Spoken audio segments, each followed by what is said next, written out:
बाळूमामाच्या नावानं चांगभलच्या जयघोषात भंडाराच्या उधळणीत श्री क्षेत्र आदमापूर येथे दीपावली पाडव्यानिमित्त बाळूमामाची बकरी पूजनाचा आणि भुजवण्याचा कार्यक्रम मोठ्या उत्साहात, धार्मिक वातावरणात आणि भाविकांच्या मांदियाळीत संपन्न झाला। बाळूमामांनी सुरू केलेल्या बकरी पूजन आणि बकरी भुजवणे या कार्यक्रमास महाराष्ट्र, कर्नाटक, गोवा राज्यातून हजारो भाविक उपस्थित होते। प्रारंभी बाळूमामा मंदिरातून देवस्थानचे अध्यक्ष धैर्यशील राजे भोसले यांच्या हस्ते ढोल कैताळच्या वाद्यात भंडारा आणण्यात आला।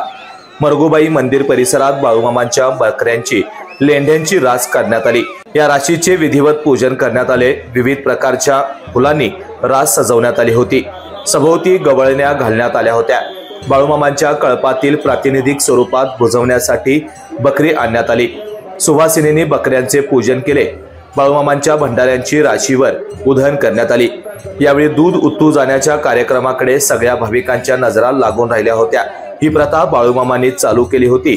ज्या दिशेला हे दूध उतू जाईल त्या दिशेला पाऊस, पीक पाणी उत्तम राहते अशी कल्पना भावना लोकांच्या मध्ये आहे आणि आजपर्यंत घडतही तसं आलं आहे। यावर्षी उत्तर बाजूला दूध बाहेर गेल्याने हा विभाग सुजलाम सुफलाम होणार हे निश्चित भाकीत या प्रथेतून समोर आला आहे। प्रसंगी हजारो भाविकांनी महाप्रसादाचा लाभ घेतला।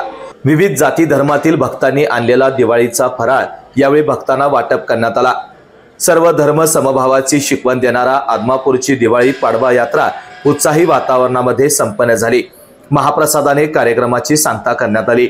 या कार्यक्रमास अध्यक्ष धैर्यशील राजे भोसले, कार्याध्यक्ष लक्ष्मण होडगे, सरपंच विजयराव गुरव, संदीप मगदूम, दत्तात्रय पाटील, दिनकरराव कांबळे, यशवंतराव पाटील, दिलीप पाटील, संभाजी पाटील, इंद्रजित खेर्डेकर, रणवीर राजे भोसले, राजनंदिनी भोसले, भिकाजी शिंगारे, विविध संस्थांचे पदाधिकारी, मान्यवर मोठ्या संख्येने उपस्थित होते। केके न्यूज साठी कागलहून ओंकार पोद्दार। बाळ, फ्रीज मधून श्रीखंड काढ ना। आम्ही पूर्वी घरीच बनवायचो श्रीखंड, त्याची चवच वेगळी होती। आता काय सगळं रेडीमेड। आजी, हे श्रीखंड खाऊन बघ। आज तुझ्या आईनं घरीच बनवलं की काय?